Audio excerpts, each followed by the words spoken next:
see, we are live. Oh, we just became live that easily. I feel like I'm always waiting for the live button to go. It seems like it just worked right away for us. We are just doing all the things right today.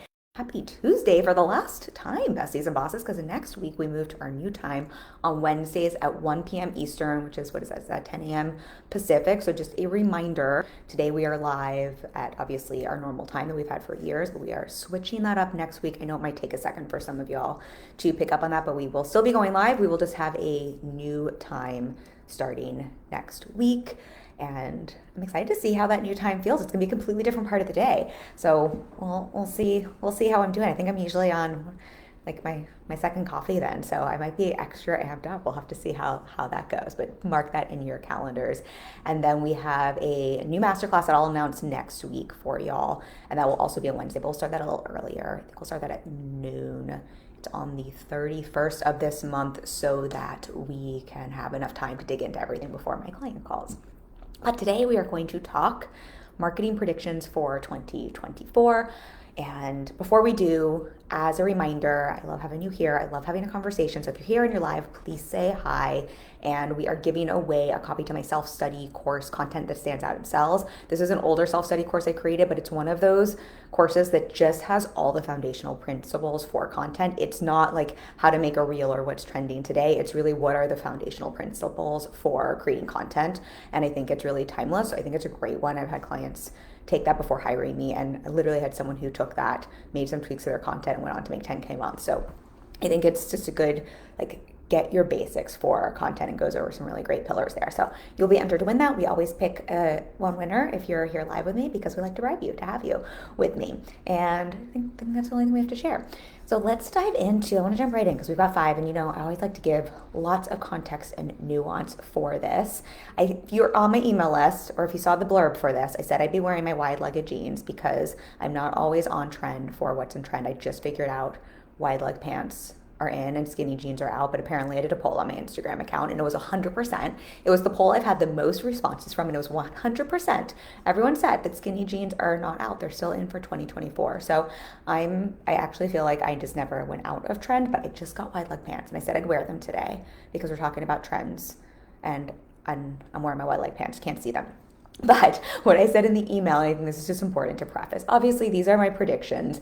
I don't have a crystal ball. I don't know what is or is not true in our space. However, while I might not always know what's like cool and trending with fashion, I have been doing this. March will be 8 years in business. I've been coaching for 10 years, but I've been in the online space supporting people with messaging, marketing, sales for 8 years come March 1st.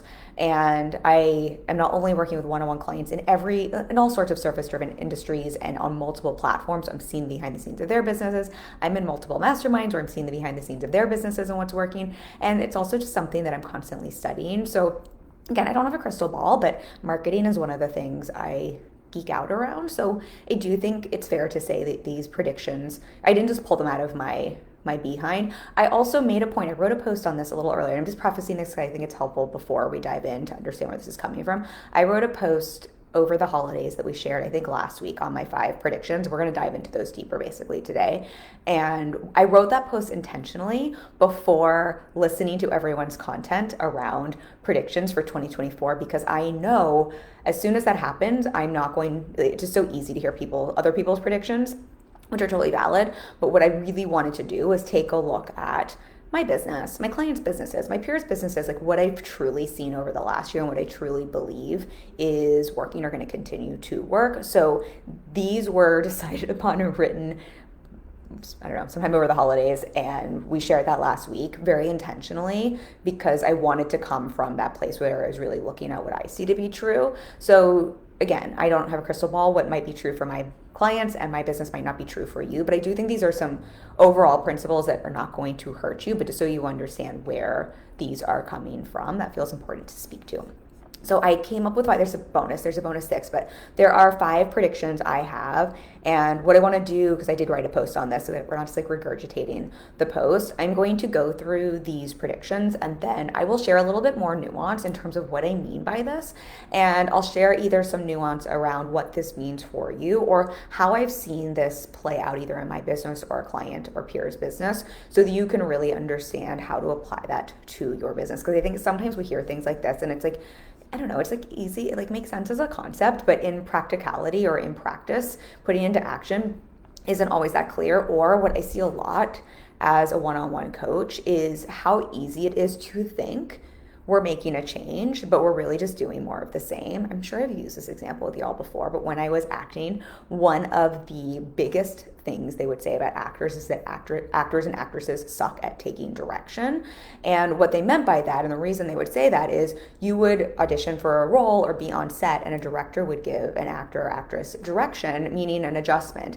And as the actor or actress, you think you're internalizing that, you get what someone's saying, but because you're either so locked into your rehearsal or so locked into your role, or maybe you've got nerves, the change most people would make would be like this little. But because of the nerves or because it would feel so far removed from what they were doing before, because they cognitively understood the direction, it would feel like it was this massive change. And so if you asked an actor or an actress, hey, do you feel like you made a big shift? They'd be like, oh yeah, I totally took that direction.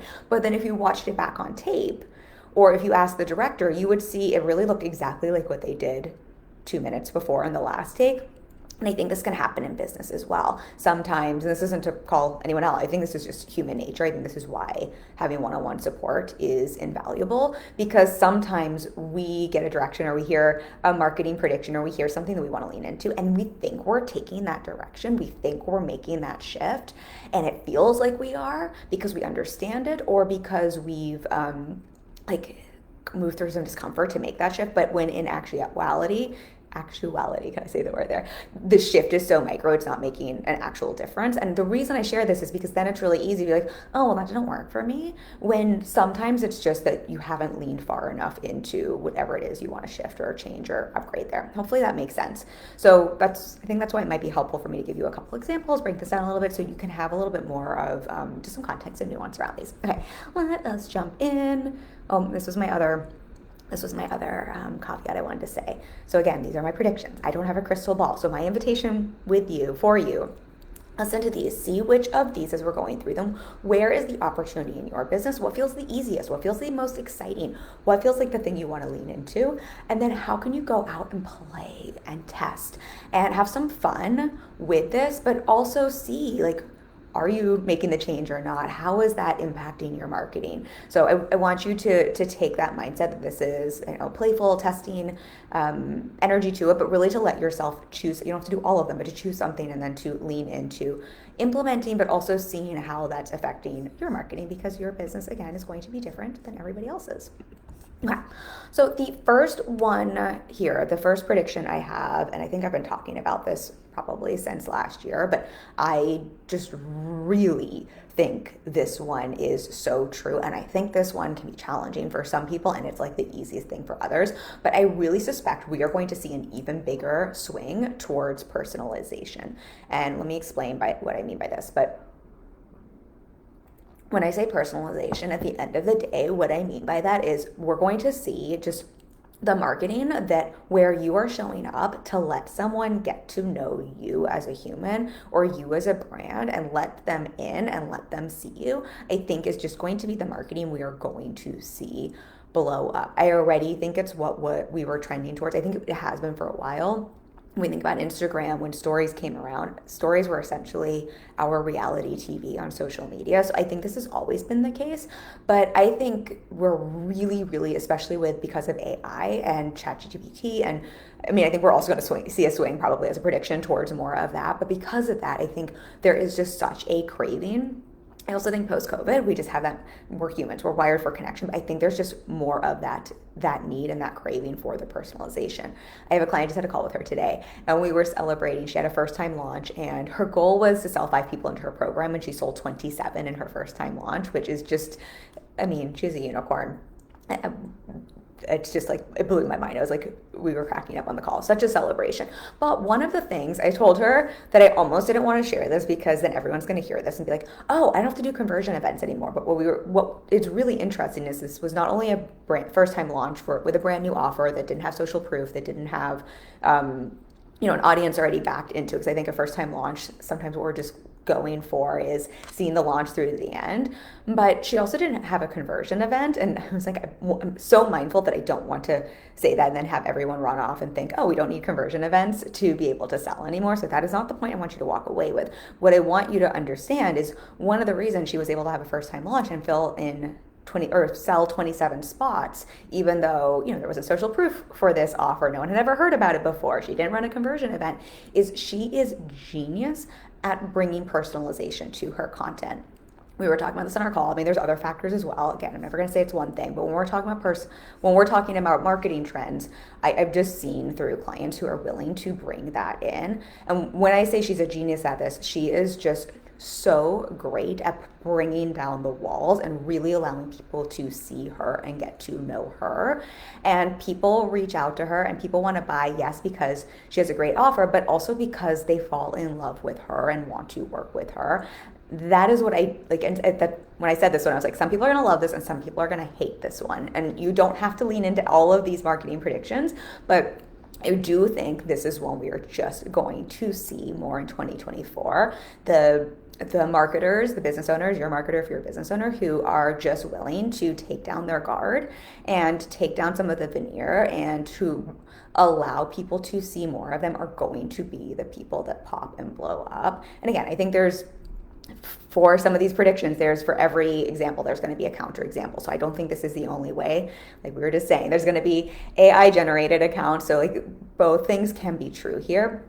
But I do think especially for those of you who have personal brands and businesses that are service driven, where someone has to spend time with you, you're a coach, you're a therapist, you're a designer, you're an OBM, where you're not selling a product that's kind of devoid of who you are, I think this is going to be so much more important. But if we even look at brands that are, this is what brand identity work is all about. If we look at brands that are also selling a product, if we look at something like Spanx, which is Sarah Blakely's company, I think she is genius, but one of the things she does so well is bring in that personalization and really allow people to get to see her as a human. And it's strategic. It's what she wants to share. I think Reese Witherspoon, who is let's all not kid ourselves, she might be an actress, but she is a businesswoman. She does, I think, a really great job of this as well, as bringing in some of the personalization. Just as examples in context, I think, again, it's just sometimes helpful to see.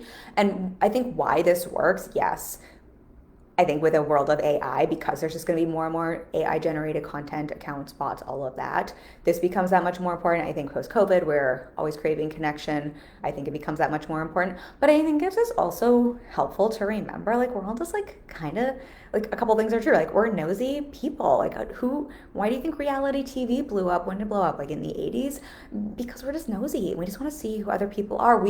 And what connects us is we also want to be like, oh, what is it? The People magazine. They're just like me. There's something in that I think it just speeds up the connection factor.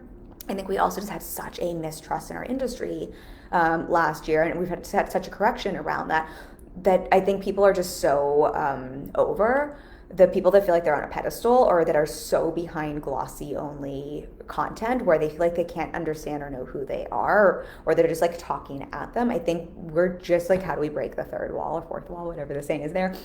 So I think we're just in a time where connection is always what has been a foundational core of what drives marketing and sales and business. But I think we're just seeing a crave for connection on a different level, where you feel like you really have a relationship with that person you're following on social media, even if you've never spoken to them before.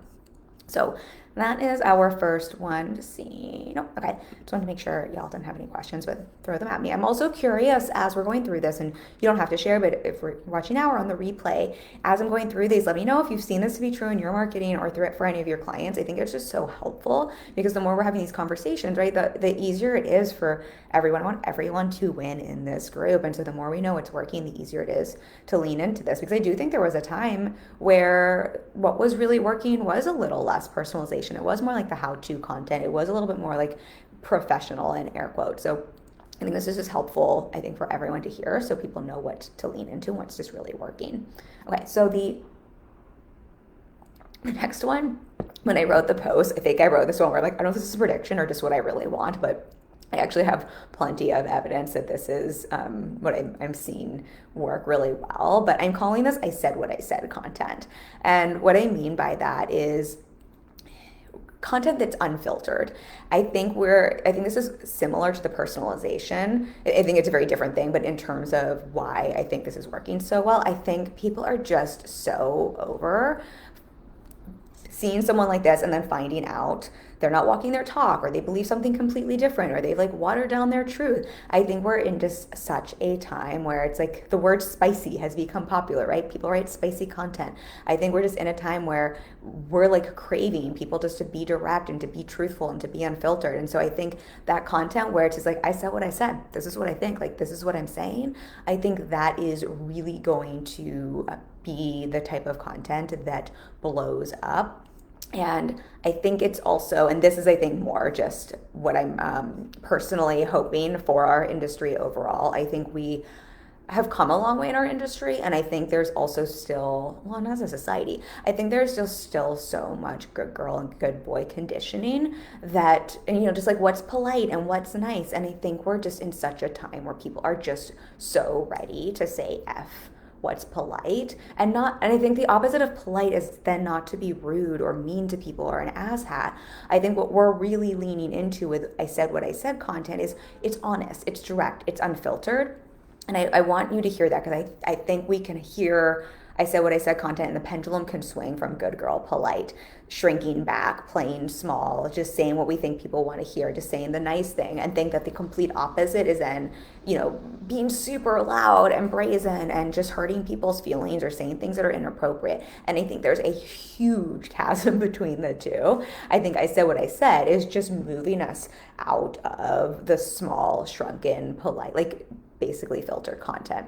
So I said what I said, I think is, I would hear that more as, how can you be more unfiltered? And I think maybe an easy way to think about how to apply this to your business is, all of us want to say we're super unfiltered. My word of last year, I probably shared this with y'all, was unguarded. And I remember when I picked it, I almost didn't choose the word, because I would have told you I'm not a guarded person. I think I'm pretty unguarded. But what it taught me last year are all of the places we just as humans don't even realize we put up a slight guard. We put up a slight wall, where we just put up a slight filter. I mean, gosh, if we even think about what we call the filters on social media, I put a filter over my photos there, right? But so many of us are putting things, we're all, even if we consider ourselves super direct and I'm saying what you think you mean, how many of us are still putting that through a couple of filters? And so the invitation here is, so you're welcome to use filters on photos if you still want to. I probably will, right? I'll still wear makeup, right? I think these are filters in some ways, but I'm speaking more about the context, the content of your content, your messaging, your words, what you're sharing with people. And I would just invite you to check in with yourself, even if you consider yourself really unfiltered. Where might you still be putting up a couple of filters? And what would it look like to remove just simply one of those filters before sharing what you want to share? What would it look like to share a little bit more of your heart? What would it look like to share a little bit more directly? What would it look like to share what you actually think instead of what you actually think after it's been edited 3 times? And again, I feel like I have to give context here. This doesn't mean don't edit for grammar. This doesn't mean we just wrote some new emails for the upcoming masterclass we have. It's not like, those got filtered, right? I actually deleted 2 emails because we had too much content there. And of course, I need to go through and look through things and edit. So I'm not saying that there isn't a time and place for this, but particularly with your marketing that you're putting out on social media, I think it's just a really interesting edge for almost all of us, even those of us who are super direct. I promise you, that's what Unguarded taught me last year. There's still one more layer you can take it. And again, just to see unfiltered is what I would think about with this. I said what I said content, and what I would think about with filtered, or what I would think about with unfiltered and unguarded is, when you are filtering something or when you are guarding something, that means you're adding an extra layer for whatever your content is to go through to shift it, right? Or you're putting an extra wall up. What we're talking about then is removing the wall or removing the extra filter, not changing the truth, that is going through the filter or that is being guarded. And if you remove the filter or remove the guard, that's how you can ensure you're not going to have the pendulum swing from super filtered, super trying to be polite, nice, not ruffle feathers, to being inappropriate or an a-hole, because your core content is going to stay the same. The difference again is we're just removing the filter or the guard you put up. We're not taking what you have and now trying to make you be something you're not by saying, now go be spicier, now go be edgier. That might not be at all how you communicate. So I really want you to hear that difference there. You do not have to be who you're not. This is about removing the filters and the guard to be more of who you already are. So it might be, if you're soft-spoken, it might still be super soft-spoken. It's just going to be a more direct, clear soft-spoken, a more honest soft-spoken.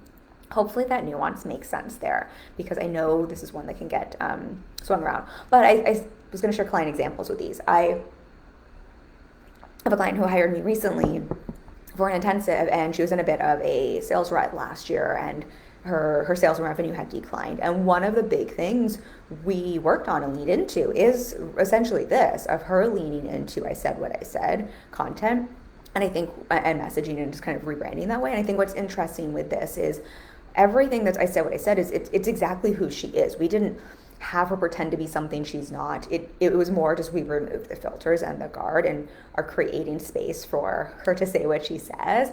And it's fascinating. She just messaged me that she was running the numbers, and she's already, I think, brought in 30K of new sales or something like that. And I think that's just really great evidence to see how this marketing prediction is playing out. And we're only we're January, what is it today? January 9th. So I think that's just so helpful to hear that evidence. So, because I think it's easy to hear these things. It's like, okay. But those are real numbers, and those are real numbers in a, relatively, I think she started implementing this probably just before the beginning of the new year. So that is I said what I said content. I don't see any questions, though I know sometimes I miss them, y'all. So, but I don't think there's any.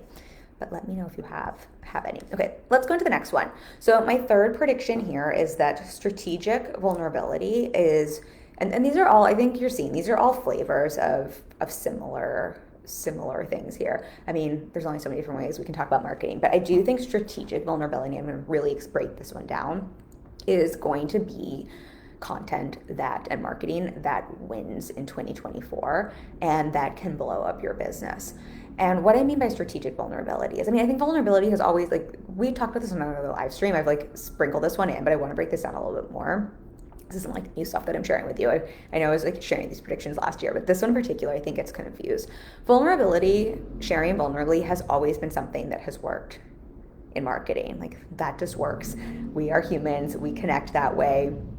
That will work for you. However, I think something we really saw over the last couple of years that I think we saw more of last year, or maybe I just saw more of it because clients brought it to my attention, is vulnerability that I think was not, I think either it was manipulative so we could call that strategic, or it wasn't strategic and it did more harm than good to businesses. And what I mean by that is vulnerability of people just crying and having a hysterical breakdown of social media without it being of purpose. I think I have clients and I have friends who have shared crying on social media, but it's been strategic vulnerability in that they're sharing that. It is very vulnerable, but it's also strategic because there's either a message in that or healing in that or an element of that that's saying hey, if you're going through this hard thing, I am too. Or that is bringing in the personalization we talked about. It's stripping back the layers. It's what we just talked about with, taking off those filters where it's I'm a human, let me let you into my life.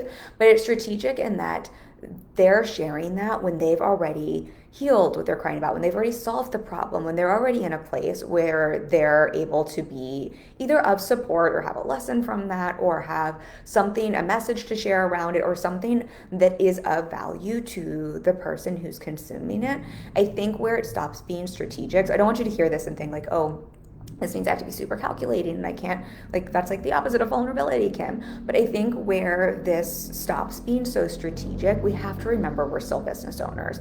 And for most of you in this group, you're still a service provider. And I I'm almost hesitant to say this because I think people will hear this the wrong way. And then it's like, Kim, you're saying to be unfiltered. And basically, all of this is to be more authentic. And now you're saying to have strategic vulnerability. Isn't that like a juxtaposition, or isn't that a bit of an oxymoron? But I think it can be both. But our jobs are still to remember what our jobs are and what our role is in our business as a CEO, to our clients, to our team, and to our audience. And I don't know if I was just a hot mess and there was something I hadn't healed, for example, and I was just sharing it everywhere online like it was my journal, where essentially I'm not sharing it to be of value to you. I'm sharing it to be of value to me because I want sympathy, because I want support, because I want to hear that other people are going through the same thing. To a certain degree, we could call it strategic in that we're building connections, and I think to a certain degree there's room and like a place for all of that. I don't know, when I like to be crying to be vulnerable. When I shared about my wedding, for example, that's probably more for me than, I want to share that with y'all, but I also like wanted to share my joy with you, right? Like I think there's room for that, but I think we just have to be mindful of when is it the 20% we're sharing for us because it's just nice and to connect, and when is it we've got the tables turned and 80% of what we're sharing is for us instead of for our people. And I think that's where this concept of vulnerability and sharing vulnerably in content can sometimes get confused. I think of this with writers quite a bit, novelists. If they're writing a memoir, if they're writing books, I think a lot of authors use their own life experience in their work. But really great authors who do that manage to do it either where they're telling a memoir that is giving you something as the reader to walk away with, or they're bringing it into characters and they're using it in a way where it's still to serve the story they're telling. We also see this sometimes with authors who are a little bit more green, where there's nothing as the reader to latch onto, and it just feels like a self-serving story where they're just kind of processing their stuff through their writing and through their art. And there is nothing wrong with that. But if we're looking at marketing predictions for what's going to help your business blow up and to make more money and to make more sales and to create the kind of connections that help position you as a thought leader and as an expert and as someone people can feel like they trust and that they can pay money to, I think just be mindful of that line. I do not want you to hear this where it's like, now you can't share anything, because literally vulnerability is being willing to share that. But I think just keeping that in mind, where it's like, are you showing up vulnerably in your role as a CEO? Or are you showing up vulnerably from the place of wanting attention? Like, is it business, client, audience serving, or is it self-serving is where I would check in. And again, not that anything can't be self-serving, but I would almost like have that 20-80% split. And I say this because I just at the end of the year last year, I'm not throwing shade on anyone, but it was almost like I saw just some mental breakdown stuff happening. And it was really interesting as someone from the outside looking in at just how some of it just really what came up for me, and we're talking like extreme processing online. What came up to me is almost like a lack of trust in that business, but also wondering if this was someone who's trying to manipulate the algorithm and the system, and if you know what I mean. And that's not the place I want to be as a potential consumer. And I'm not throwing shade on anyone. Everybody gets to do what they want to do, but I do think strategic vulnerability is going to be vulnerability that's coming from a place of like, again, how can this serve you? Not only me is going to serve you. The other thing to remember with strategic vulnerability and with vulnerability is not always crying hysterically and having a breakdown and sharing your deepest, darkest secrets.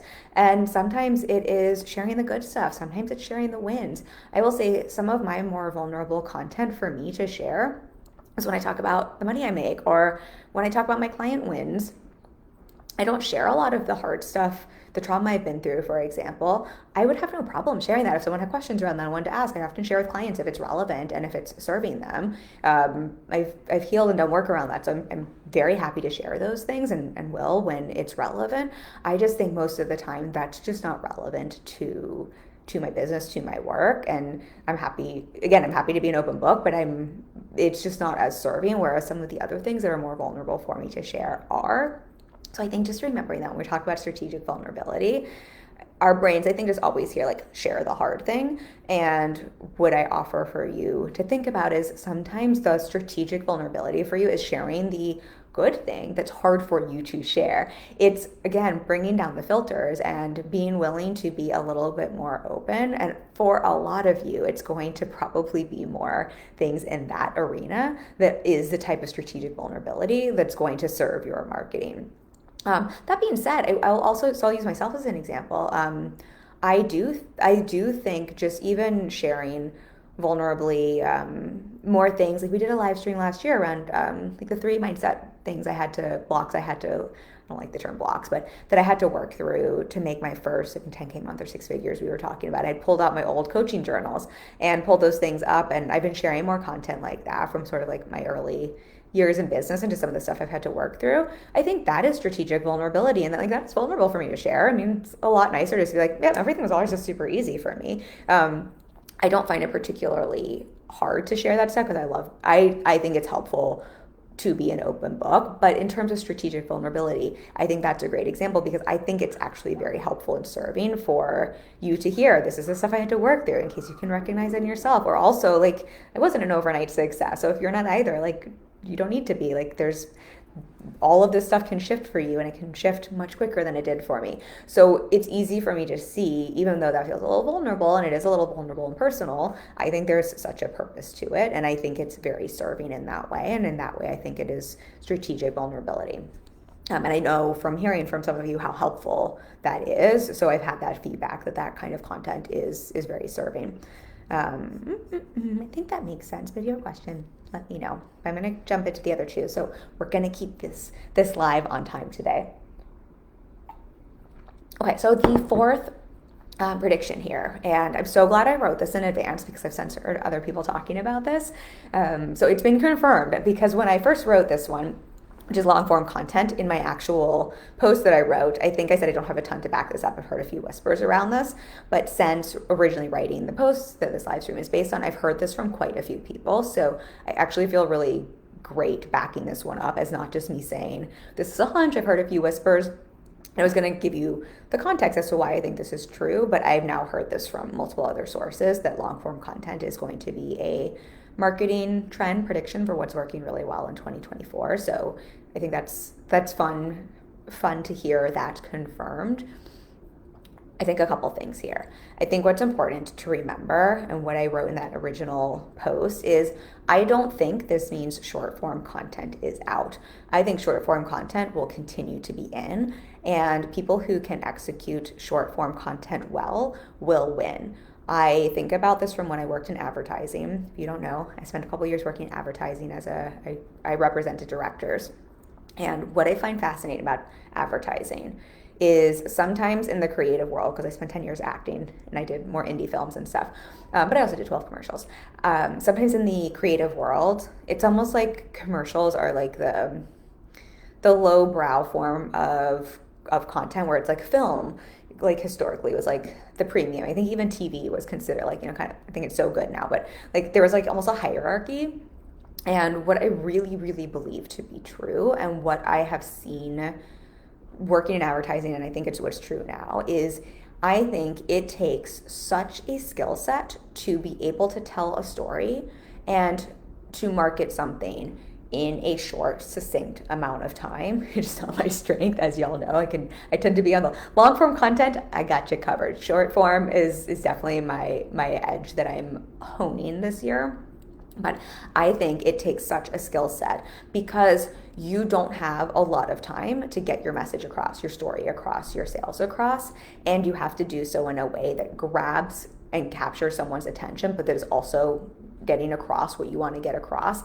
I think that is in some ways more challenging than long form content. So not that this is about like what's more challenging or less challenging, but I think there's almost this way in which we have this thing where it's like, oh, well, long form content's in because like 3-second reels are shallow, or like short form content, people have low attention spans, and like, well, I don't think, I know people have shorter attention spans, but I don't know. My best performing content from last year that made us the most money, I mean, everything's all part of a bigger strategy, so maybe that's not the best way to frame this, but my best performing in terms of, I guess, conversions that we directly saw to clients was like a 90-minute masterclass. And I know people watched that whole thing through. I know certain people took notes and watched it more than once. So I almost, like, yes, I know our attention spans are shorter. I think there's just a lot of, like, would be mindful if I say this. I think there's just a lot of content to consume and to wade through. I think we just have less bandwidth and tolerance to sit and wade through stuff that's mediocre. And so I think that's something to really understand. So when I'm talking about long form content being in this year, what I think is short form content is still in. And short form content, I think in some ways is something that is a little bit harder to execute on, but it's going to still be essential for everyone to find a way to master, because I think the short form content is what draws people in to get to know you and to see that your long form content is worth consuming for all the reasons I just said, because there's a lot out there. People are busy, especially in our space. There's a lot of people saying a lot of the same things, but people also don't want to like tell me why I should sit and listen to something for 90 minutes. Like that's a big ask, or even 30 minutes or even 5 minutes. So I think the short form content is really, it's an advertising, right? It's not, when we see a 30-second commercial, it's not that that is the whole product, but it's like we need to see those enough times to even feel like we have enough trust. This is a good example. A trailer to a movie, right? The trailer to the movie is not like, and we're saying that that trailer to the movie is as good as the movie or as in depth or giving you as much, but most of us want to see a trailer to a movie before deciding to spend money and sit in a movie theater and give up 2 hours of our time. So I think this is a both. A short form content is still going to be in. I do not think it's going anywhere. I think people who can master the short form content are going to really do well in the marketing game for that reason, because it allows you to grab people in to tell them then where to go and build a deeper relationship with you. And this is why I think it's a both and. I don't think long form content went anywhere. Honestly, last year, I think it still worked for me. I think it's more just understanding to not forget about this part of content. I think then you're using short form content to tell people how to consume your long form content. I think we're going to see more conversions from long form content, because I'm going to invest, especially if you're selling something high ticket, if I'm going to invest a large sum of money, usually, right? I mean, there's studies and stats on this, and I don't know the exact numbers, but for however large your investment, usually there's a certain number of hours someone needs to spend with your brand. And so I think we're going to see both, but I do think we're going to see a trend, a swing back to more people really focusing on long form content. However, I think the long form content is not just about, I was just talking with a client today, about how it's not just throwing in everything in the kitchen sink. I think we're going to see how essential it is for high quality, edited, long form content. The example I was giving to my client today is I had a bunch of emails we had written for the masterclass we're going to do, and I actually deleted two, and deleted quite a bit of content from that. And it's still long form content, I guess, because they're longer emails, but I know that it's not that people don't have an attention span. It's just, it's really quick to lose people, because it is so easy for us to just be like, here's another thing, here's another thing. I think long form content gets a bad rap, and I do this myself. I'm not saying I'm perfect at this. I'm like the queen of tangents, but I think long form content gets such a bad rap because we overstuff it. We make it overwhelming. We cram too much shit in.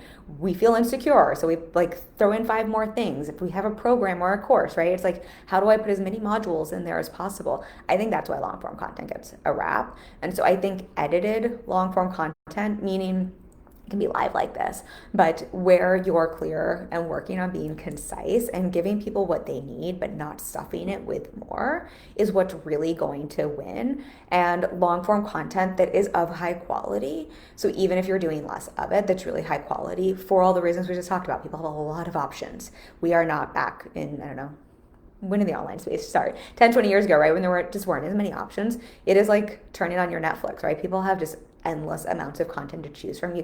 We gotta make sure what you're sharing is worth someone sharing through. And this isn't to make people get into like perfectionistic mode or to think like you need to put all this pressure, but that's how I would be thinking about long form content. But because of that, really seeing the benefit of having that short form content that you're just getting, you're refining, being really concise, thinking of that as your advertisement and as your micro touch point. I've shared this. I think it was Emily Hirsch who said they ran some of the stats and they're just seeing that we need, I think it's like an average of 50 micro touch points before a conversion. So I would see that short form content as also that relationship builder, that micro touch point that people need to feel like they're building a relationship with you, to feel like the personalization we were talking about, like they get to know you, like they get to see you, but also to understand why you are someone they want to consume that longer content from.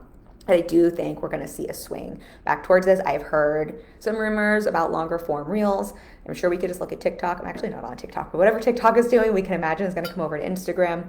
And I think what I'm seeing for many of my clients, even though I said I had a client who just sold out their launch without having a conversion event, she has done such a great job of bringing in, I'd say like micro long form content, but also just having so many touch points with her shorter form content for that to work. But I do think that we're going to see how it's always worked. I just think we're going to see it's work more, but it's going to be that quality long form content.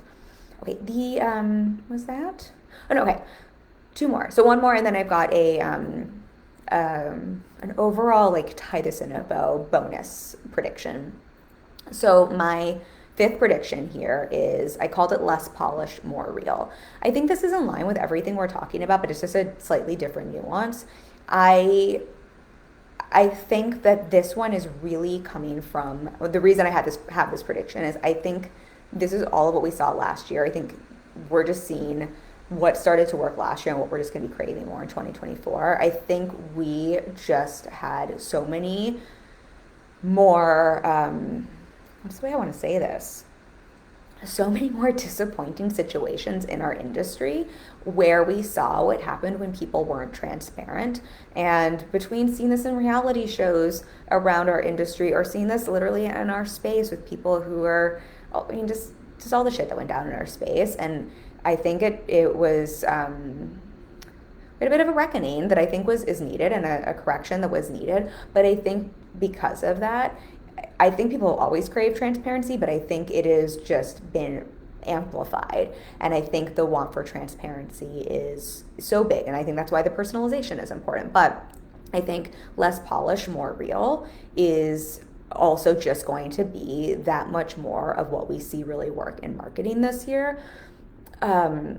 With that, this is a little bit like the last one. I don't think that this means that art-directed content is out, or that if you have something that's super stylized or a brand that's really stylized, that this now means you have to be like, well, screw it, we don't art direct, we don't stylize things, and I just have to like wear no makeup and be super raw. Because if that's not who you are and who your brand is, that's actually not real at all. That is just what our preconceived notion of what less polished, more real means.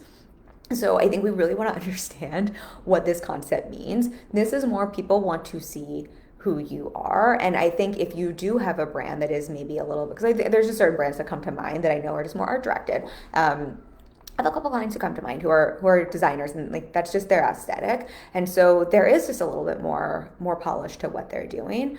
What we're talking about is how can they keep that?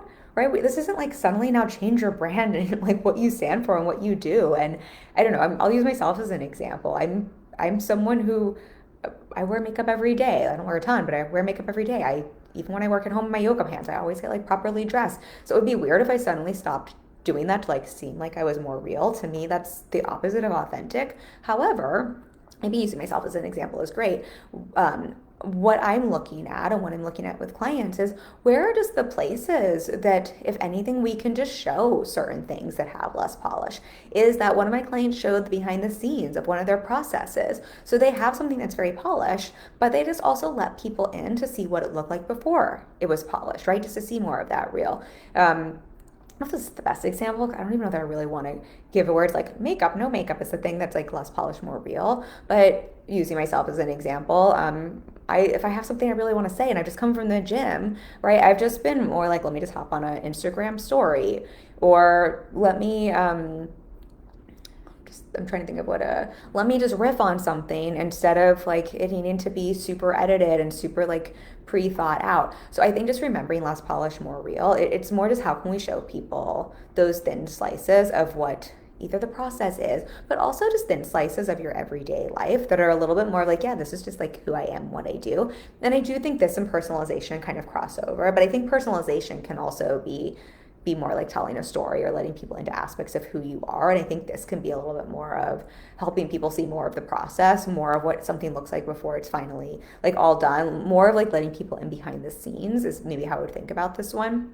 as well as literally the polish. I think the way I wrote it in the post is, if you have something that's just thinking of like Taylor Swift, for example, right? She's super polished and super choreographed when she's performing, but I don't actually know if I follow her on social media, but I'm sure I've seen parts of it. I think she also shows stuff of her just like being an air quotes, like normal person and what she's doing when she's not just on stage choreographed. And so that's a very extreme example. But if you have things that are more choreographed, that are more designed or art directed, how can you also add in some of those less polished, choreographed, glamorized shots? If you always have photos that have been like done by a professional photographer, could you also just include some selfies or some like photos or some shots or some content of you that isn't always like that? So I think this is more in adding this in and not necessarily saying to take out another aspect that might define your brand.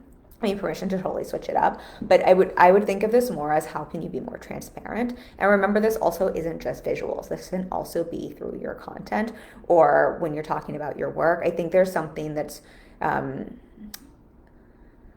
even like just being a little bit more off the cuff with things. So I think what we're seeing, not everything has to be about social, what's it called? What's the other app called? Instagram. But I've just been hanging out on there more.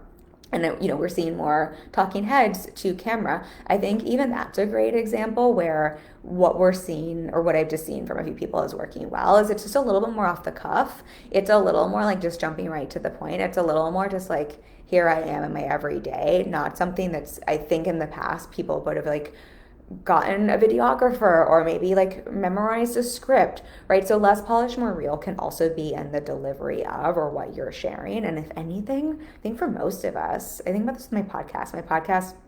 I don't do a ton of planning for, like, right? I just kind of like riff for however long I'm talking live streams. I mean, I do planning that I know what we're going to talk about, but most of this is we're just kind of like we're in the flow. And I think it is so much easier to create content that way. So hopefully for most of you, that's a relief. But I do think we're just going to see the power of that more and more because people, again, I think the theme that we're seeing through these predictions is people want to have more of that transparency. They want to have that genuine connection. They want to feel like they know you. They want to have more trust.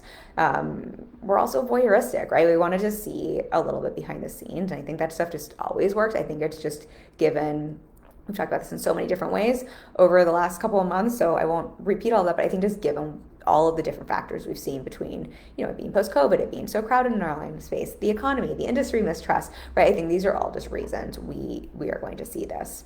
The other thing with less polished, more real, I made a note for myself on this.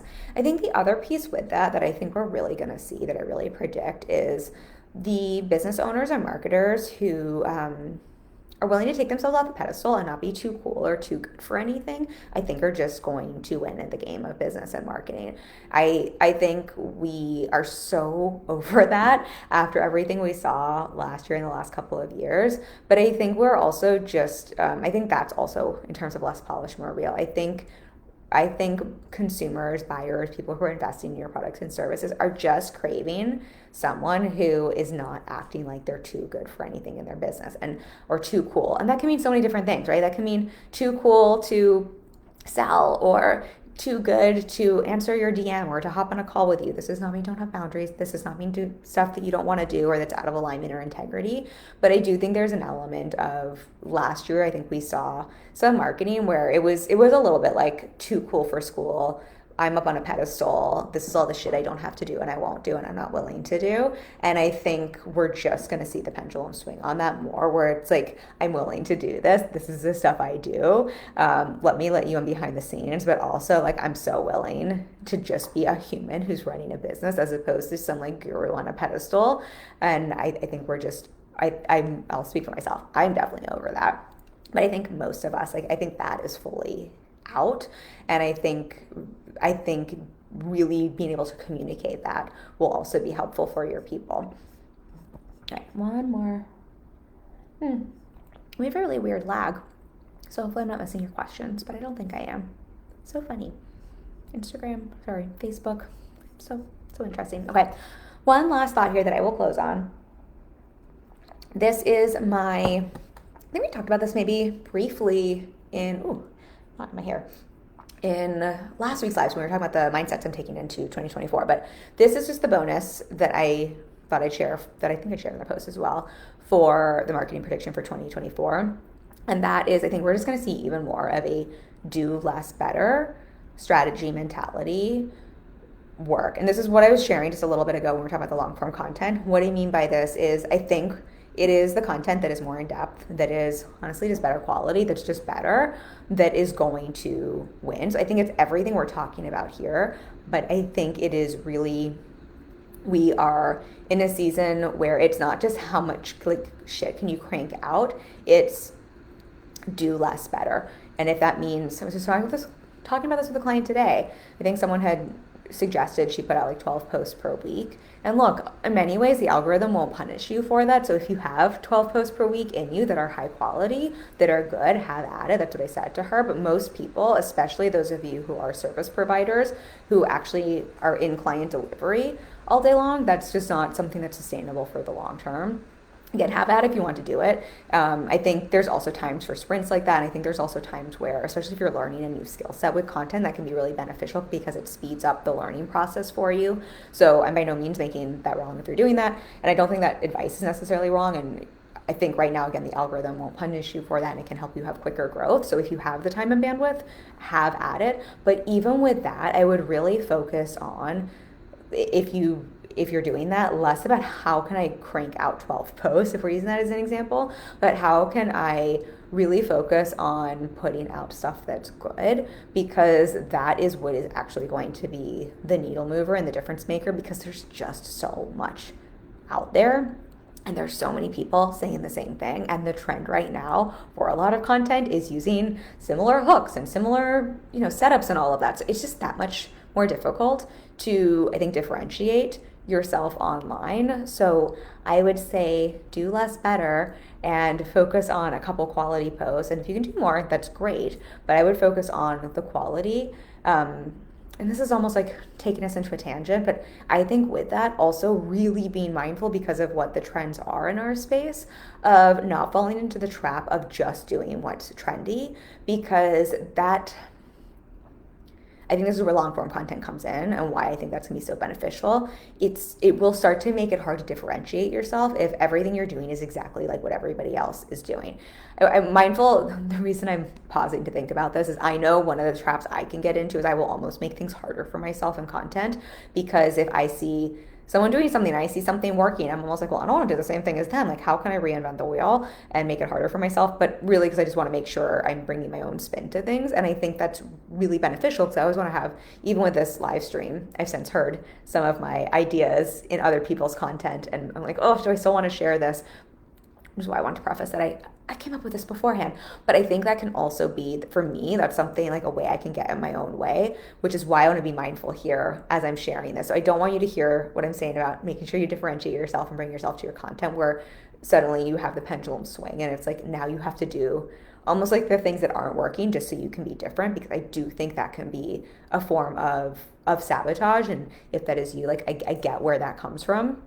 But I think just being mindful of that. But also, if you're maybe someone who doesn't have that edge, or who doesn't have that pattern that can come up to sabotage a little bit or make things harder than they need to be, also just being mindful, because of so much of what is working right now is kind of, it's just different than what was working before. And we are seeing a lot of renditions of the same kind of content.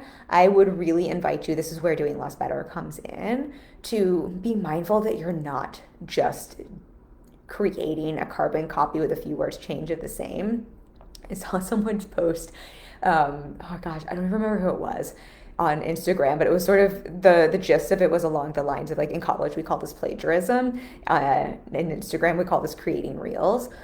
And so I would just be mindful, I'm going a little off on a tangent here, but I would just be mindful of that. And it's not even like worried, like you're not plagiarizing if you use someone's hook, but I think we have to remember what we're trying to do with marketing. And it's not just to hack the algorithm, it's to build relationships so that people understand what you do, but what the problem is you solve, what the desire is that you create for people, how you're the best solution for them, and to build that relationship so they understand why you're the person they want to hire. And this is where doing less better comes in. And I think just taking, even if you're using the same hook, I just did a post last week using a hook that's super popular, right? But I really, and we're talking about like 3 minutes of time here. This isn't like it needs to take a ton of time, but I think just letting yourself take the moment to see how can you put your own stamp on something.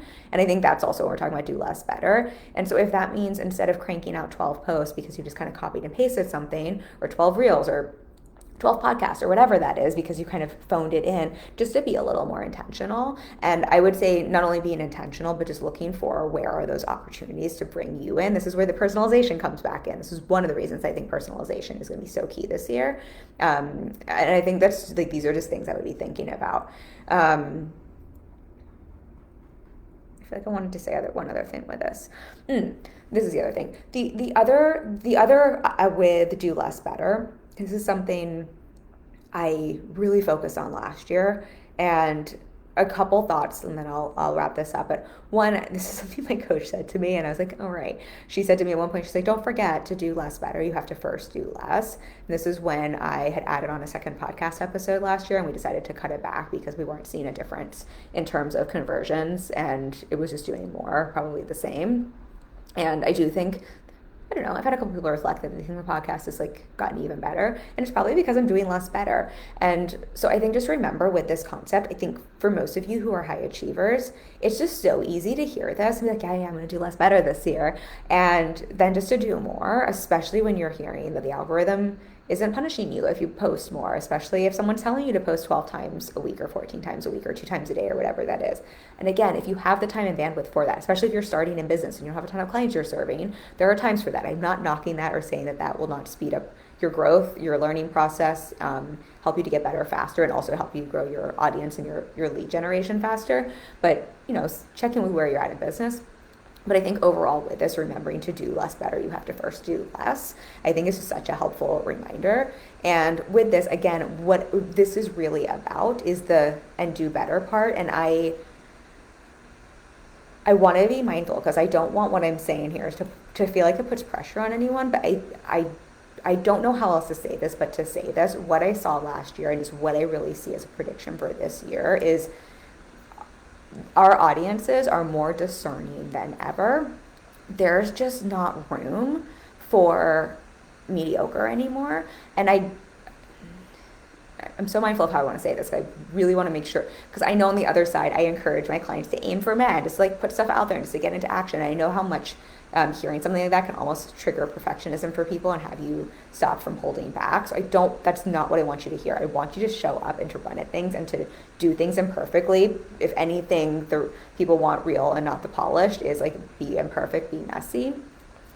And you can be imperfect and you can be messy and you can still be intentional and put out quality. I think it's really more about being intentional than perfect. I think we hear quality and not like putting out mediocre, and we hear perfection. I think of it really as be intentional. This live stream is not perfect. If we were to edit this for the podcast, there's so many tangents and things we would edit out, right? It's not a perfect piece of content, but it is quite intentional, and I think it is high quality, and that's really what we're talking about here. But I do think our audiences are more discerning. I think they're going to continue to be more discerning in 2024. I do think we've had a huge shift in our industry.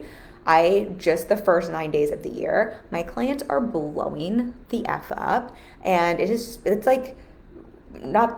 actually interesting. We had I think our industry had a down year last year, but so many of my clients made more money last year. We talked about this in one of our live streams, but man, since this new year has started, like if the first 9 days are anything to go by, I do think at least our industry, our microeconomy, I think is turning around. I think people are investing more. I think we are just seeing like the pick up, but I don't think it's getting any less crowded. So I think that's where do less better is, and just being more intentional, not perfectionistic, but being intentional is important. And what that means for most of us is to literally just do less so we can do better. I think I shared this with you on one of our other live streams, but we used to do a masterclass every month. I was definitely sharing this with a client today. And I do them once a quarter now. One of the reasons for that is so I can do less better. Right? I could just crank them out. I mean, I also had a smaller roster then, so it's easier to crank them out once a month. in the past. But I also honestly, I was sharing this in a mastermind I'm in as well. It was honestly just also a time where I could just copy and paste all our follow-up emails and all of our, like, we could just kind of like use the same thing, and then I would just hop on a live stream, and that's just not cutting it anymore. And I'm in some ways loving it because it's just asking me to step up a little bit more, but that's what I mean by do less better. It's not like I'm doing anything different. It's not like I'm being perfectionistic. I'm just, instead of sort of like phoning things in or repurposing a bunch or rinsing and repeating the same thing we've used a million times, I'm choosing to do fewer master classes so I can just be really intentional and to do them right. And I love it because it's asking me to step up. So I hope that that makes sense. I feel like we talked about that in one of our other live streams. So, and I probably hit you over the head with that. But I do, just as again, I do think we have more noise than before. I don't think it's going anywhere. I do think we have mistrust, discerning audiences, and I just think even in your 3-second reels and content, if we're just basing a marketing strategy off shallow and empty and unthoughtful, meaning not intentional content, that's just going to be tough if you're selling something that's high ticket and if you're selling something that a bunch of other people are. And so that's what I would hear with this. Okay, I'm gonna go and recap over these. If you have any questions before I hop off, let me know, and then we'll wrap this combo up. Okay, so the 5+1 bonus marketing predictions for 2024. 1, I suspect we're going to see an even bigger swing towards personalization. 2, I said what I said content. 3, strategic vulnerability. 4, long form content. 5, less polished, more real. And then a bonus one is to do less better, and a big emphasis on that and the quality and intentionality around your content. I hope this was valuable for you. We will, again, okay, so a couple announcements. Next week, we are moving to 1 o'clock Wednesdays. So we will no longer be live on Tuesdays at 6 p.m. Eastern. We are moving to Wednesdays at 1 p.m. Eastern. Gosh, I hope I have that time right because it is new for me as well. If you're on my email list, we'll send you a reminder. We'll put a reminder in the Facebook group. I know it might take a couple of you a second, but hopefully that time will work for all of you. You have to let me know how that works for you. So that starts next week. I'll also announce our masterclass for the month, speaking of masterclasses. And then I am booking spots for February for coaching intensives and for ongoing partnership. We have a couple spots in February, and then we're booking for March. If you're listening to this and you're like, okay, this is all stuff like, I kind of get it, Kim. Like, I get my marketing to a degree, but like, now that I'm hearing this, I could really use some support with my marketing strategy and how to implement this specifically to my business with the trends you're talking about or the predictions you're talking about. I could use some support with my messaging. I could use some support understanding a sales process, as well as maybe some of the mindset that goes into showing up in your marketing in a bigger, more authentic way that is more unfiltered, and just learning how to hold your business and run your business like a business. That is what I do. My coaching strategy intensives are really great if you want to take a look at more along the lines of something like your messaging and marketing. So we're just banging that out so you walk away with a clear strategy and plan you can execute on, or something like looking at your sales process and how to increase your conversions. I think the intensives are really great for looking at one part of your strategy. And then my ongoing support is really where I joke you can't get rid of me for 6 months, but that is really more where you get me as your strategic thought partner, as really your thought partner in business and your coach. And I'm really hands-on with my one-on-one clients. I have very limited spots there. I'm quite discerning with who I work with just because we do partner together so deeply, but you get one-on-one support to work on everything. I really get to know you and your business, from, looking at that mindset as a CEO and how to run your business like a business, to mapping out that strategy and then having me there to support you through execution, through taking action, but also looking at things like, hey, like, do we want to review? You want to send me a piece of content to have me review it so we can see, are you doing what you said earlier, where you think you're making that adjustment, but you're actually just going this far, so you can get that feedback, as well as being there to support you when situations happen. You have a sales call with someone, you don't know how to handle a follow-up, or you have a client situation where they're ghosting you, or just something sticky you need to navigate. I'm there for you every day between session to help walk you through those things so you can not only make consistent 10 and 20K months, but really do so in a way that feels sustainable and that you feel really held and supported in. So that is how I work with my clients. If you're looking for support this year, I will drop a link below for a free discovery call for my ongoing. In particular, I really do require that. For the intensive, what I will do is I'll drop a link where if you're just like, I know I want in, you can book, but you can also book a discovery call. And then I think we still have some free strategy sessions. If you're more like, I want to have a chemistry test to see what it's like to work with you, I'll drop a link for that as well. So you have lots of options there. I would love to connect with you if you are looking for that support. And then I'll be back next week on Wednesday at our new time to, I think we're going to be talking money next week, I think is our topic. So I'll look forward to diving in with you then. Love you all so much. Thank you for being here, and I'll see you next week. Bye.